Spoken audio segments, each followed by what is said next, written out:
My name is Anita Stump. I'm the CEO of the Bullitt County Chamber of Commerce. I want to say thank you all for being here tonight for the forum. We just have the two races that we're doing. We're doing the mayor's race and also the 4th District Magistrate. Tonight, I will be your timekeeper. Tom Barr, editor of the Pioneer News, is going to be the moderator. Each candidate will have 2 minutes. Oh, Magistrates have 4 questions. yes. The mayor has 5. I realize that's more questions than I told you all when I emailed you, but I was not aware of the question. You know, the chamber, we host this because we are not a government agency and I am not elected. That's why the chamber always hosts the forum with the Pioneer News. So, I am not privy to the questions beforehand. I'd like everybody to know that and understand that. And we want to thank Tara for being here and hosting us. She is the executive director of the Bullitt County Libraries. Tara, would you like to say a few words? Just thank everyone for coming. I think if you've not visited your local library branch, which is the Lebanon Junction Library Branch, please come in and see all they have to offer. I don't know if you know, this is where the only GED test is offered in Bullitt County. So anyone who is interested in taking GED classes to prepare for it or to take their GED, this is the place for Bullitt County and Hardin County residents to take it, and they don't have to go to Louisville or Frankfort. We have all kinds of library of things. We have all kinds of special services. Take advantage of my staff's knowledge. They're all very knowledgeable. Stephanie is the branch manager here, so she's more than happy to answer any questions also. But please come visit us more than just for this forum. We have lots of yoga, you know, name it. We have all kinds of physical activities. We have lots of other children's events Nikki's wonderful with. So come and see us, participate in your library, so it stays here in Lebanon Junction. Thank you, Tara. Thank you for allowing us to use your facility tonight. Lastly, I would just like to say there is not, I know the candidates know this, hopefully most of you have already found out, there is not going to be a Q&A session. If the candidates have time and you wish to remain afterwards to ask their questions, you are free to do that. But we will not be doing a Q&A session. With that, I would just ask that we keep it respectful and professional and be on our best behavior. Thank you. Tom, I will turn it over to you. Okay, thank you, thank you. Oh, one more thing. I'm the timekeeper. I will let you know when you have 30 seconds left, and then stop. Don't make me use it.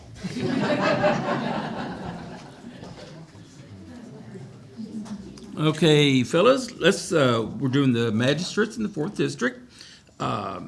And we'll alternate questions. We'll start with Brian. Okay. LJ would kind of often feel like maybe they're forgotten part of Bullitt County. As a magistrate, what have you been able to do for your district? What are some things that you'd like to do for the district? And how do you ease the minds that Lebanon Junction is part of the county and that you'll represent them? Okay, so one thing that fiscal court, which is what the judge and the magistrates has done for Lebanon Junction so far, is when they got the ARPA money, the funds, we built the EMS / I guess doctor's office that's over here behind the firehouse. And I know that started before my term. They finished it, you know, a year after I was in. We've done that. Some things that I'll tell you, Lebanon Junction, a lot of the cities have corridor or spot annexation. Lebanon Junction is the only city that kind of just grows like this, and I think that's good. Okay. All right. I think it's good to grow, you know, from the inside out and not just go down the road and annex a piece of property. Also, I know that they've got a couple of warehouses lately. A lot of people don't like the warehouses, but I understand that some of this property along the interstate was rezoned maybe in the 60s and 70s and maybe even before that. So there have some jobs that are coming. As far as, I like LJ for being LJ, you know, for kind of the small town feel and the way that the people treat you here. So that's kind of what I've got on that. Joe? Could you say it again? No. Please. Please. You got a short memory. I'm not, it won't be the exact same, but Oh, okay. we'll see if I'm wrong, then Brian, give me a sign. LJ, in the past years that I've been here, sometimes that comment is, well, we're kind of the forgotten part of Bullitt County. What are some things, you served as magistrate, what are some things that you've seen county government do to help the Lebanon Junction area? And what are some things that you think the county government can do in the future to make sure Lebanon Junction is taken care of? Well, I'm Joe Rahill. I'm running 4th District Magistrate. The great thing about Lebanon Junction is it's basically, it's the last stop for progression in Bullitt County. Everybody knows that Lebanon Junction is a nice country town, and we want to keep it that country town feel, because that's what you guys, the heart of the county is, or the heart of the city. The cities, that's their choice if they want warehouses, to be totally honest with you. There's not one warehouse that is in the county, all warehouses in cities, because they have the infrastructure, they got the sewer plants, they've got all that. But when I was a magistrate, we worked really good. Interlocal agreements are one of the best things that they ever come up with. We got together and we worked. You can come out here, like in snow removal, for example, is they did an awesome job. I've never seen a county and a city work so good together. When one's over here doing something, this one's, because a lot of times you can go to any county and you'll see where the road stops, because that's where the county line's at. But in Lebanon Junction and Bullitt County they work really together with the road department. You know, they work hand in hand, and there's a lot of things that can't be done unless you have that interlocal agreement. And the greatest thing is we work really well. When I was in there, that worked really well with the city of Sheriffsville. And Lebanon Junction helps out the county tremendously. They've scraped a lot of roads, but a lot of salting roads. The big thing is the infrastructure. Again, Lebanon Junction is the last run. You know, when Shepherdsville fills up, they're coming. I mean, they're going to come. And then what we need to do is we're working with the road plan now. They've got a plan. They're going to widen 61 all the way to Cedar Grove Road, all the way to Boston. You know, to help for that infrastructure, because everybody knows Highway 44 was not done what it should be done, and it's about 20 or 30 years behind schedule. So we want to make sure, working with the cities and working with the council, is to get the infrastructure here before the wave does come. And I don't want it, to be honest with you, but that's a choice that the county and the city works together to see. But you know, funding, you know, the warehouses pay a lot of money, pay a lot of property taxes, pay a lot of, you know, occupational taxes. So it's a part of progress, but we need to do it right. We need to make sure that, you know, the warehouses have a lot of, you know, the lighting's a big thing, and a lot of the landscaping, but working with the cities. They've done a great job with the two they have back there. So that's one of the things that needs to be done, is the foresight before the flood comes. Okay. Joe, you get first shot at the county ARPA money is gone. What do you see as the county's biggest challenge over the next 4 years as far as budget? How will they handle having less funds in the next 4 years? Well, it's managing money. It's the same thing in my house. You know, when I got a great year, and I work construction, one year that it's a great year, the next day you have to really be mindset of running your budget and how to manage that money. You know, Bullitt County's not short of property taxes. I mean, you know, I've been in real estate a long time, and property prices are going up and up and up, and all that means is our taxes go up and up and up and up.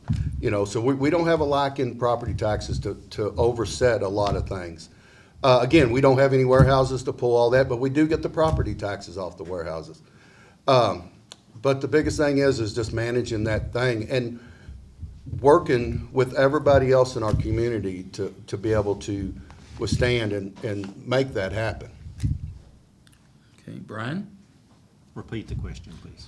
I'm with you. With ARPA money drying up, what's the biggest challenge budget-wise do you see the county facing over your next 4 years? So couple of the things that I see is the county leases all of their trucks and a lot of their vehicles now. We have paid just this past year $325,000 for leased vehicles. Over the last 4 years, we have paid, it's gonna be, at the end of this fiscal year, about 1.3 million just for leased trucks and the chaser cars for the EMS. So I feel like leasing a vehicle is, in my personal opinion, most people drive a car, but do you lease a car or do you own a car? If you own a car, you can pay that off and then that relieves debt. Now, the leased vehicles, we turned in 24 just a few months ago, and a lot of those had 15 and 16,000 miles on them. Some had in the 30s. There were 3 that had 80 to 90,000. Now, it would probably work for some of the high mileage vehicles, but I think it would be better if we owned, and you can't go out and buy, I think we're leasing 36 or 37 vehicles now. You can't go out and buy all that many at one time, but I would like to see that phased out. Another thing, after going to these training conferences and stuff that they host for magistrates and the judge executives and county officials, I found out that there was a KRS that was established in 1966, and it allows you to invest your county tax money, well, or even city tax money if they wanted to do it, into CDs, bonds, mutual funds, treasuries. And so after I found that out, there's an investment company that will give you advice on how to do it. And so we partnered with them, and for the last 2 years, it has brought in interest only on your tax money, the county taxpayers, over $369,000 in just interest. Now, I did get a report from the investment company, and for this first quarter, it's brought in over 52,000. So that's 321 or 2,000, no, 420 some $1,000 just interest that's been brought in on the tax money, the tax money that you all pay. So I'm just trying to be a good financial, what's the word I'm looking for? Thank you, steward for the county. That's what I'm trying to look at, and just trying to help out on things like that, because we don't want to raise taxes, and I wouldn't vote for raise taxes. We just have to live within our means. So that's what I'm looking at. I mean, nobody wants a tax hike, so that's where I'm at. Brian, how do you see city, county government agencies working together? How important is that relationship?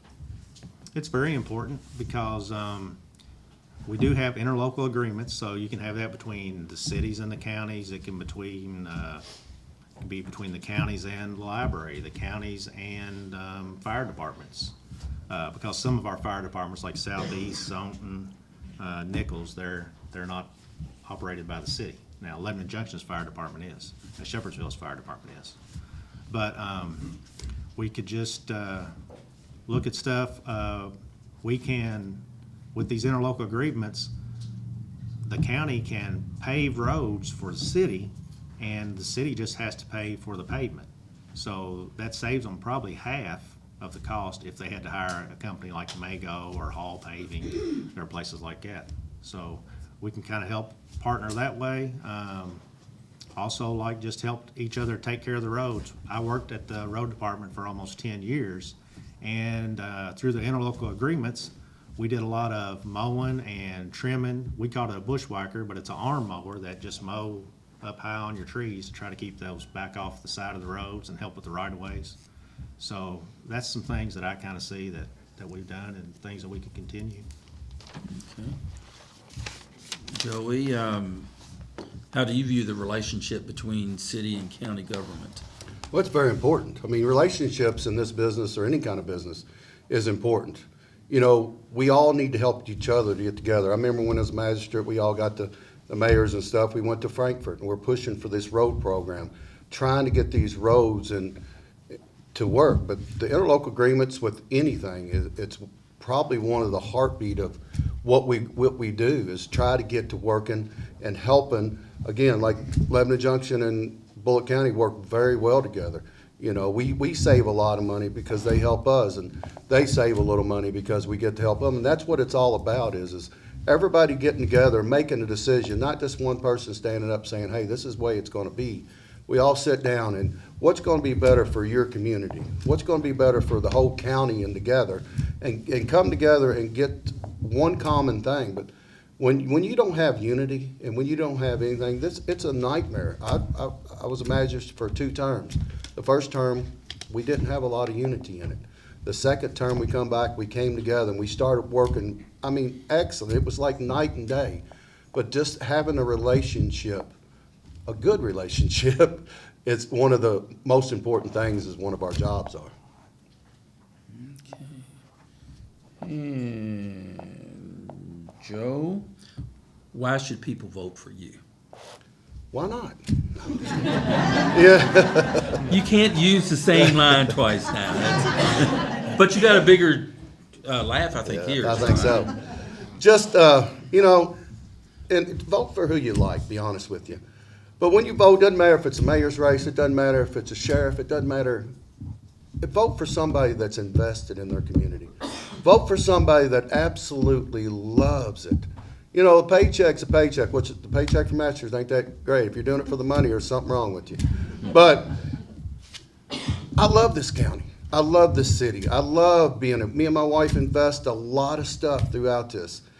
You know, someone that has a heart to really want to build it and build it right.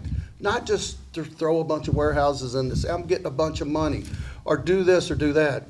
Once somebody wants to sit down and look you in the eye and says, hey, how can we help you build this community and build it right? And that's, again, working relationships with our mayor and with, you know, with our sheriffs and with other mayors and things. That's why you should vote for me, because I promise you, I love this community more than a lot of things in my life, because I live here. My kids went to LJ. I love Bullitt County, and I want it to be the best thing for my grandkids when they come up. I want them to be proud of where they're at and what's done. And that's why you should vote for me, because I absolutely love this place. Brian? So I am wanting to help improve the quality of life for all the residents here. You know what I'm saying? The traffic issues, the infrastructure. It hasn't been addressed for years and years, and I'm just trying to bring attention to things like, I know 61's a big issue with this one bridge out here, and also there's a narrow bridge about halfway between here and Shepherdsville, back Beech Grove, the lower end of Beech Grove. So I'm trying to get issues like that addressed. Those are state roads, so we don't have control over that as magistrates. We're over the county roads. That'd be roads like Collins Hill, part of Old Boston, just the roads that are on farther out in the county. Some of those we share, part of it, like Massey Road, part of that's city, part of that's county. But I would just like to see less traffic, and I'm trying to figure out ways to address that.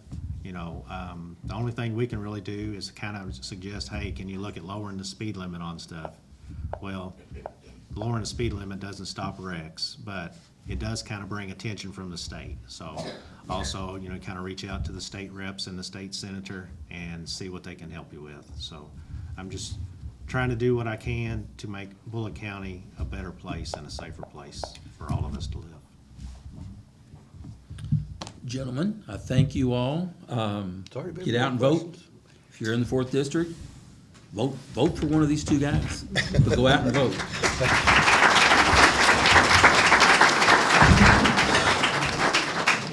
No.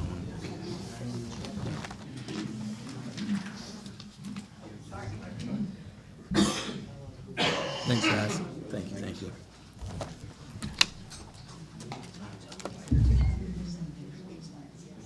You ready? Sure. Candidates for mayor, come on up.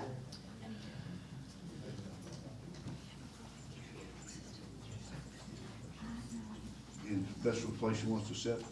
Just sit there. Let's see. Let's go alphabetical order. So, First, yeah, second, third. so, yeah. And we're gonna need y'all to really project your voices. Command the room. Really? Or everyone's gonna move up here and sit in your lap. Okay, everybody ready? Thank you all for being here. We've got several questions that we'll ask, and we'll kind of go in order and change the order and all that other good stuff. So, first off, and we'll start in alphabetical order. So, we'll start with Larry.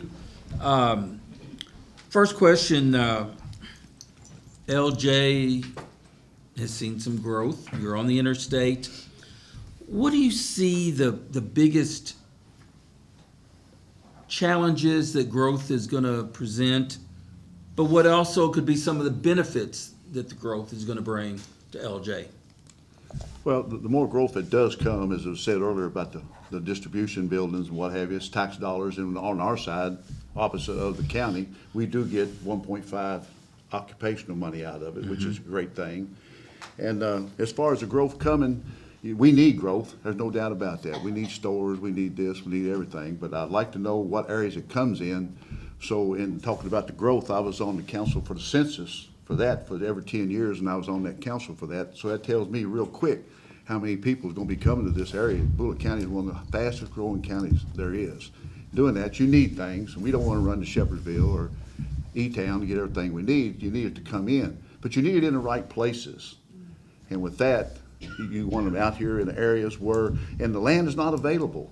A lot of people's got land, they're holding on to it, and you can't make them sell. You can't make anything come. You can go ask them. I've talked to several businesses about coming here, and they've done flyovers, rooftops, surveys, what have you. And I've talked to stores and different ones, and I'm not gonna mention names of stores that didn't come, but they elected not to. And in doing so, if we did, you'd have to pick where you want to put them. Do you want to put them right up next against somebody's house? And with that, being on the comprehensive plan, I was on that board also. You want infrastructure set up to where you have, I call them box buildings. You have box buildings here, you have opportunity for light industrial here, residential there, and so on and so forth. And you would like to see something such as over at Conestoga, you like to see stores and this and little shopping centers, but they need to be in the right place.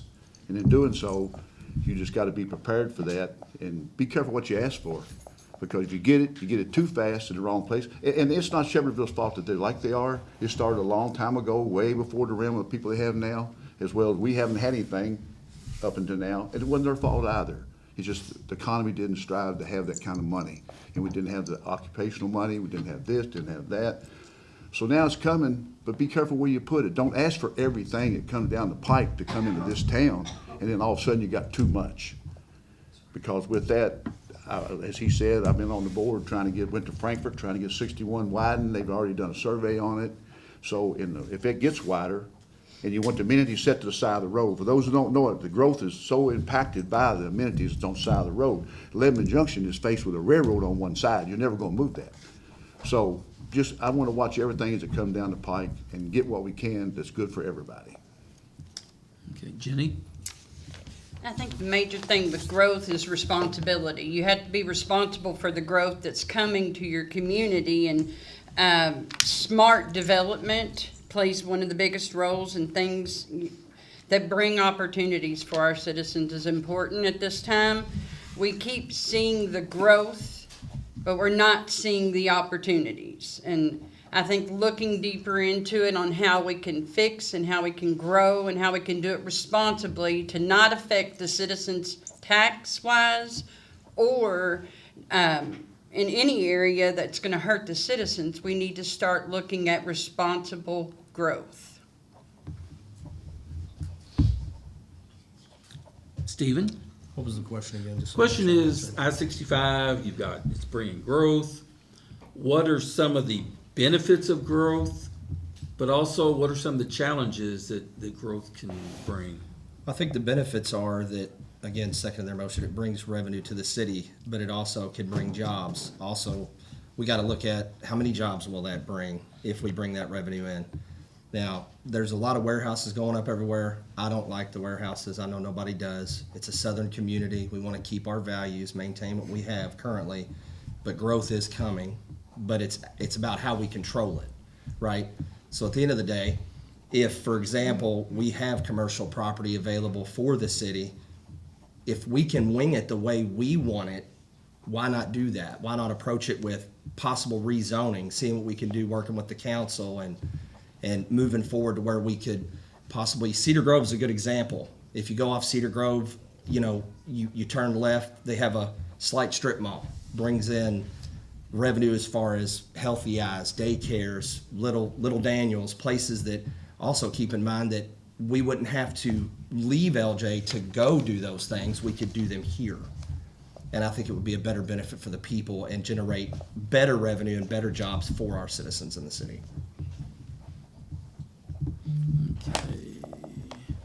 Okay. Jenny is mayor, one of the city leaders. How do you balance the growth and making sure that this city remains what it is?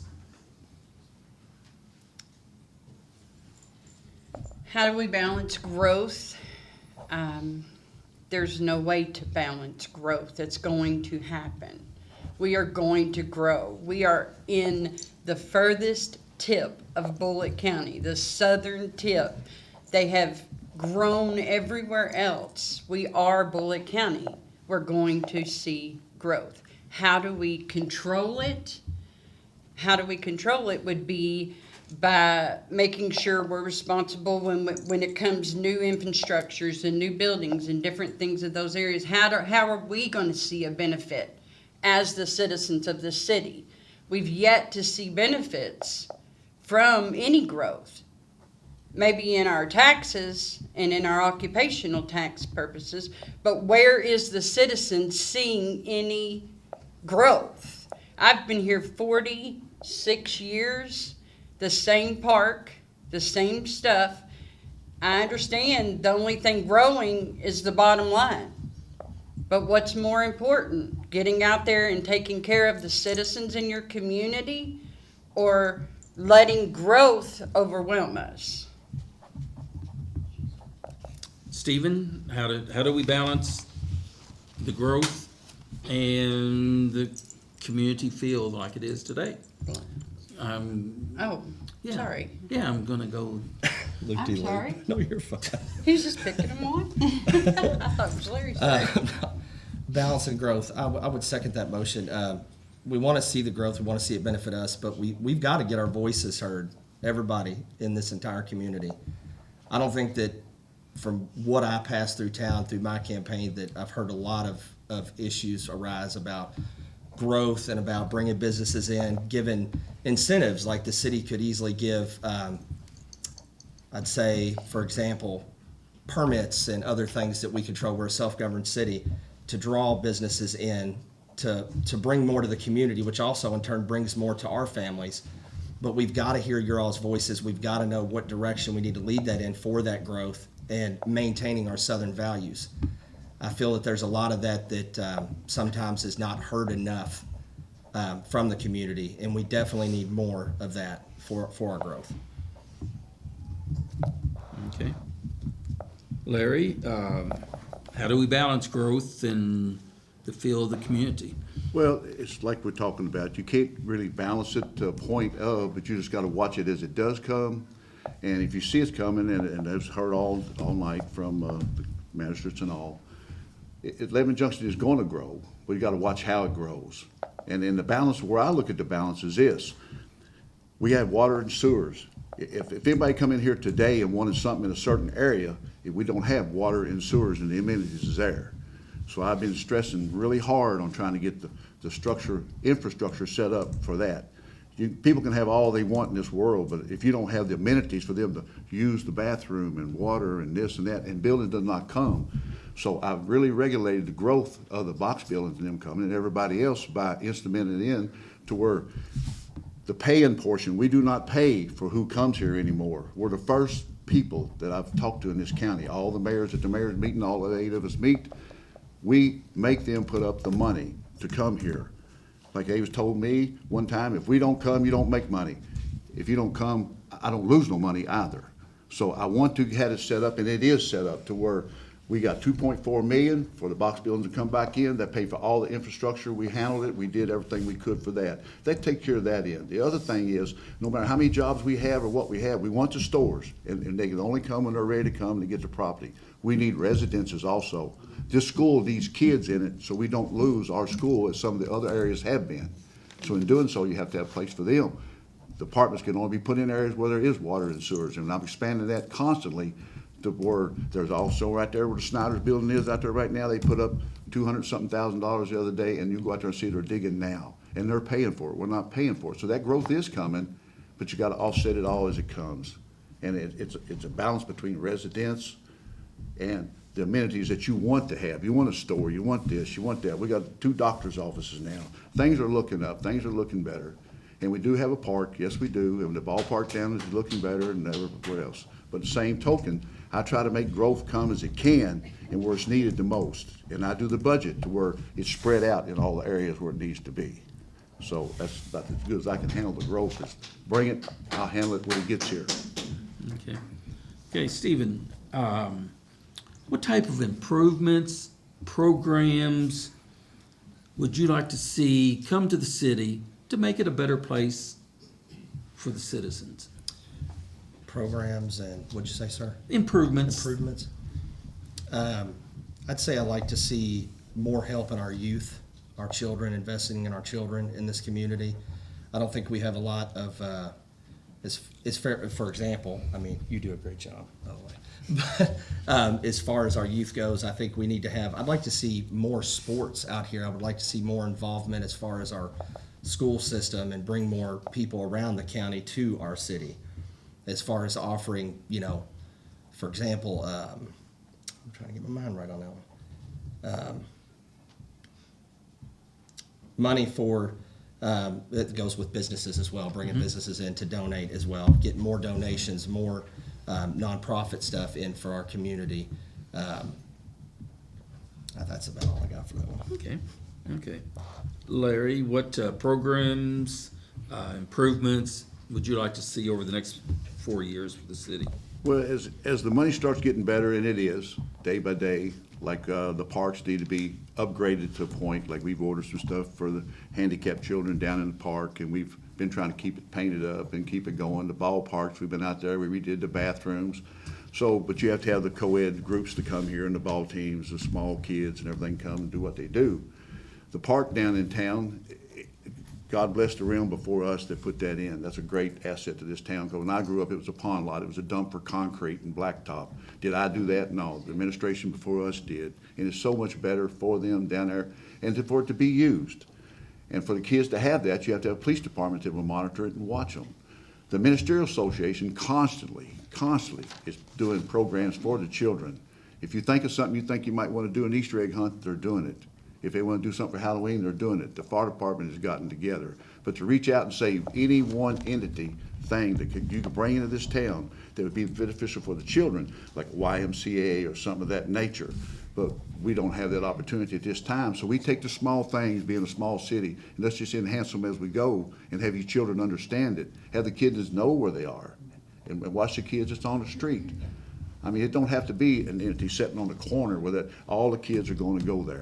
They need to be happy in this town. The children need to get along, be happy. We lost our school a long time ago, and we lost that entity, and that was a big deficit for us. But it can come back. As this county grows, who knows? We might have our own big school out here again. You just never know.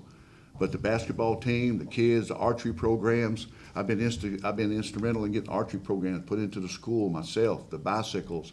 I've done so much for the children. I reach out all the time, helping the kids do everything I can. And in doing so, it's not one individual thing. You just take every child and see what their parents want to do with them, and let's try to get that enhanced. Okay.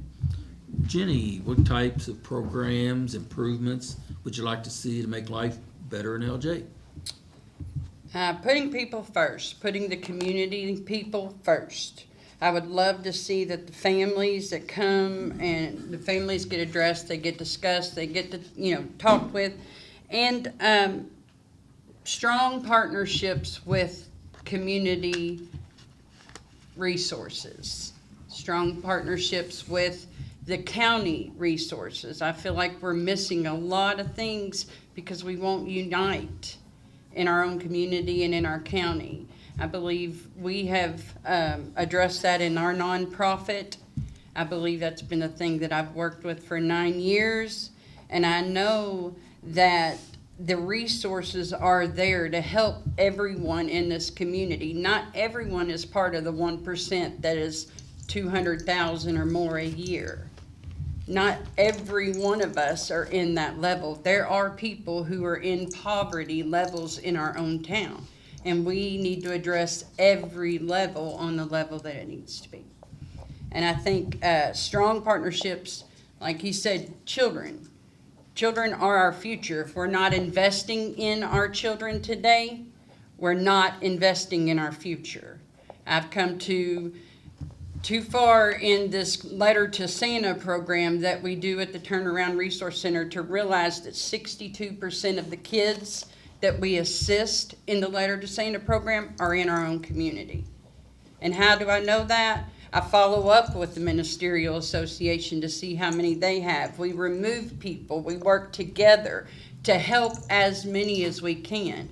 And I get the videos, I get the things. So utilizing the resources that are right at our fingertips to help build our community is one of the most important for me right now.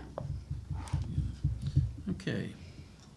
Larry, why should people vote for you? Why are you the best candidate? Well, I feel like I've earned the right to be in the position I'm in. I come to Lebanon Junction, and I'll just start right there. I come to Lebanon Junction because I got in an argument with the mayor back in those days, years ago, and he said, if you don't like the way the town is run, which I try and get sewers out Merriman Road to build me a house and come to this town, he said, move to town and become a mayor, become on the council. I paid 2 house payments for 5 years so I could build a house in this town so I could be on the council and try to make a difference. And I did. I moved here. I didn't get to put it where I wanted it, but I'm here. I was on the council for 8 years. I've learned so much by being on the council. I've been involved with any and every entity comes down the pike. I go to Frankfurt, as I said earlier. All the mayors, I belong to the Mayor's Association. I'm on Kentucky Rural Water. I didn't just jump up and get on that. I made so many meetings with so many things trying to learn and trying to get. We're the only town that has a flood wall that you have to deal with. I've walked that flood wall in the middle of the night carrying gas cans to keep the water out of this town. I'm fighting to get a pump to put in this town. Been doing it for 12 years. I got the first bit of money to turn that, and that's coming. We got lead lines, spots in town, down through the middle of town, the joints. I got a $2 million grant being worked on that, and that's coming into play. And in doing so, and I got so many other things that I worked hard on to get it to this point. And after being mayor for 12 years, I've just gotten to the point now to where our growth is coming, and everything that I'm trying to do is stepping forward and coming out and showing where the good is. And I know, I don't have to learn it. I know it. I've already gotten it. And like I say, I go to all the mayor's meetings. I go to all the physical courts that I can. I go to the drug programs. I go to Rodney Bursity. I'm involved in everything. I go out to the school. I've been out here to the school and help the kids with stuff. We out there put on programs for them. I mean, I do any and everything, and I'm in town every day, and we have a cemetery. The cemetery is one of the plaguingest things there is, and I've expanded the cemetery. I have also used our ARPA money wisely to the point to where we put in the meters. We did this, we bought the pavilion, and I did not jump out and give people astronomical raises as fighting the infrastructure now. A lot of these other areas give so much raises so quick with the ARPA money, and I'm a businessman myself, and I know the labor burden is there. You pay 48 cents to every dollar that you pay somebody. I have given everybody that works for this city $1 every year for 12 years. That's a lot of money when you get 30 cents, 20 cents, 15 cents. That's $2,060, $80 a year that they get, and the labor burden has been less on that. So I just know, I know what I'm doing, so let me keep doing it. That's why I want you to vote for me.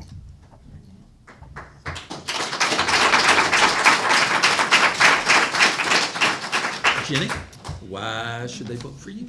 Why do I think you should vote for me? I'm not a career politician. I don't plan on being a career politician. I plan on coming in, looking at the situation, evaluating it the way that it needs to be, and addressing it. I plan on taking care of our community. I've been doing that for a long time in this community. I have resources in the government level, and I have resources in Frankfurt, I have resources down here in Bullitt County. These are people that I've been working with for the last 9 years. These are people that I can call, they know my voice. These are people that I can say I need a road fixed. And I understand the home rule city now. I know what that means. I do. But what I'm stating is we have got to see change. So why should you go to the poll, look at your ballot, and not make a change? That's between you and whoever. I'm not going to say, but I'm telling you, why vote for me? We have got to see change in this city. It's been the same for so many years. That's why. Vote for me. Stephen, why should they vote for you?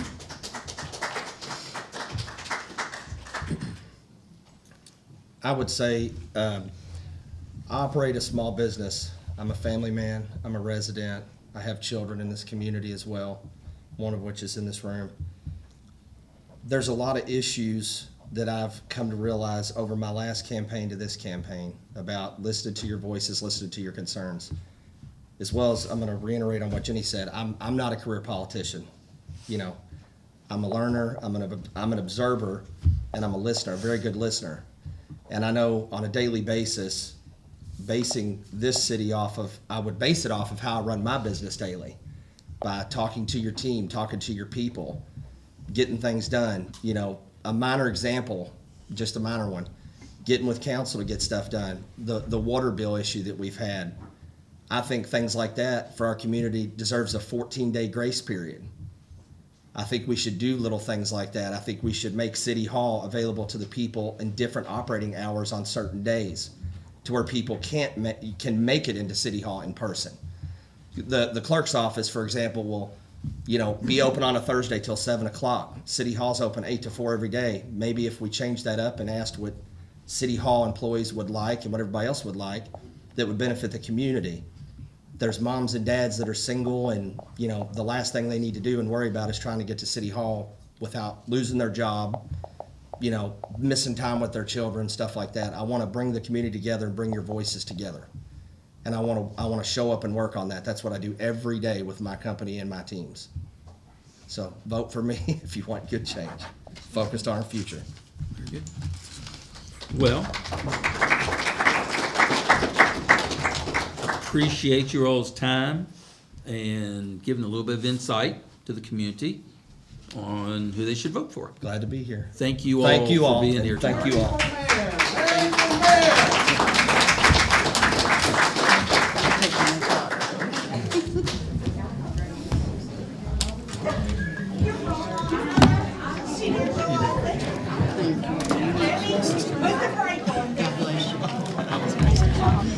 Hey, no problem. No problem.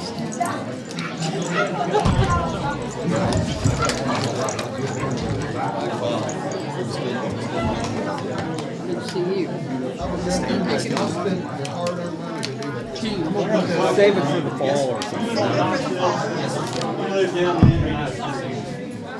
Are you the other party that works with the mayor? Every time she's there, we're not there.